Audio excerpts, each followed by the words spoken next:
Hey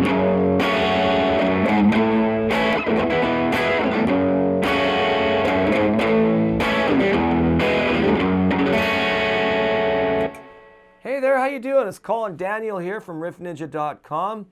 Today I'm answering questions from my students that'll benefit everybody.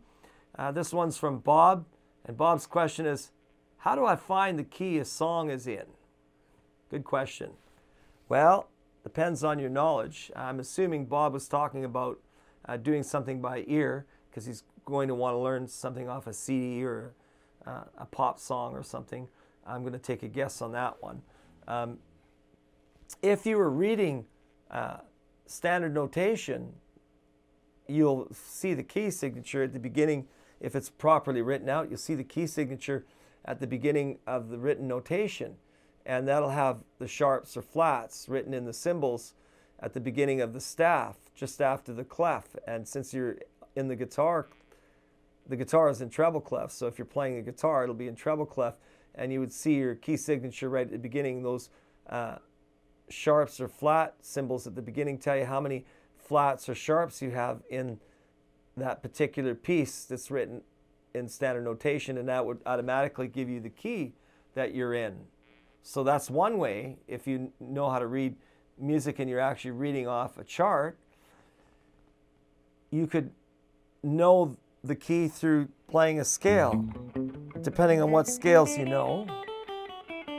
If you were playing by ear, the major scale works really good. That's a good scale. It's not foolproof. You still have to know something about your chord changes. You have to kind of figure out the chord changes first. If you're doing something by ear and you're starting, it's just like a puzzle that you're piecing together. But one way to quickly find a key is to jam over top of your track, whatever track it is you're trying to learn, and just play the scale. And again, this is a judgment by ear, right? You have to play the scale and you have to find the scale. Whereas you play through the scale, if all the notes sound like they belong, they sound good. Now watch out, some scales sound close, but they're not as good as others, so you have to try your options, right? For example, if you knew your 1, 4, and 5, you could try, say, see, with nothing to base the idea on, it's difficult to know where to start. I would always start by figuring out the chords. That's how I would figure the key. After I've figured out a few of the chords, I would know that I have 1, 4, 5 in a major key and 1, 4, 5 in a minor. And then I would use that as a reference point. Say, for example, there's the beginning to this old Boston tune, Peace of Mind, goes like this. You know, it's distorted. It's like...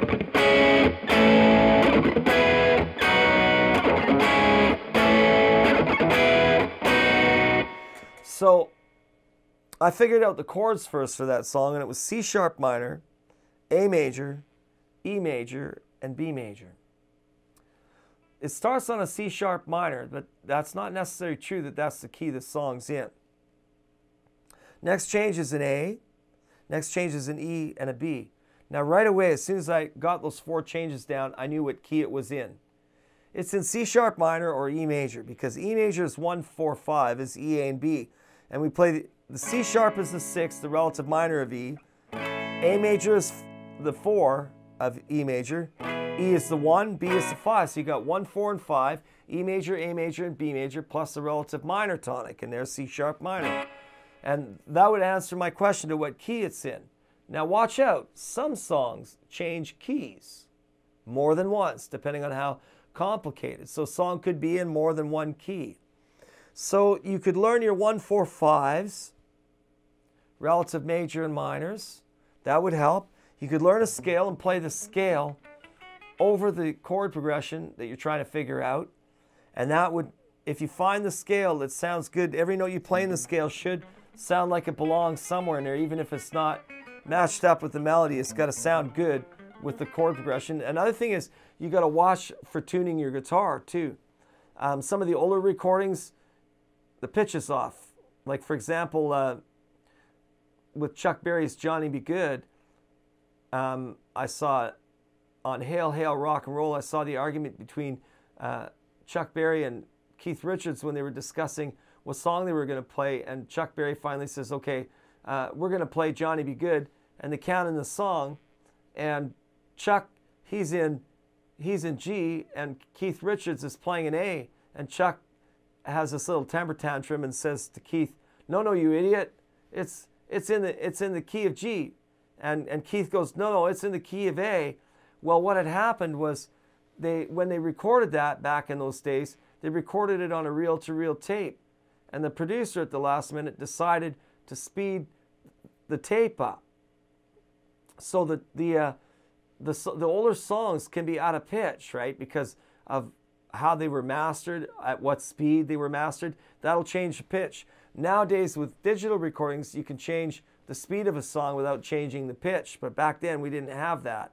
So you got to watch out, too, that your guitar is in tune, because no matter how good your ear is, and no matter how well you know the guitar, I always tell my students, you can't learn a song by ear if your guitar is out of tune with the song or the track that you're trying to learn from.